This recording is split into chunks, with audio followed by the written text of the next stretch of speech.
মানে ভাইয়া তুই কি করছিস? খেলা করছিস? এ বাবাই ঘুম পড়বি না? দেখো ছাদে রোদ এসে পড়েছে তো, রোদের থেকে আর যেতেই চাইছে না।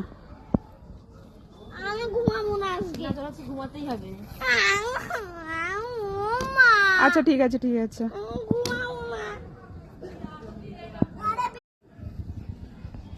কি করছিস বাবাই? খেলছি। ওরকম করে বলছিস কেন? বাবা খেলছি।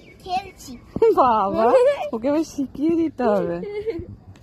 চ ঘুম পড়বি, চল চল চল চল। ঘুম পড়ার কথা বললে এরকম করে, শুধু খেলা খেলা আর খেলা। সরি বলছিস? আচ্ছা ঠিক আছে ঠিক আছে, মাসি বাড়ি এসে আর আজকে ঘুম পড়বে না। চ মানে আমি আর তুই ঘুমিয়ে পড়ি। ও একা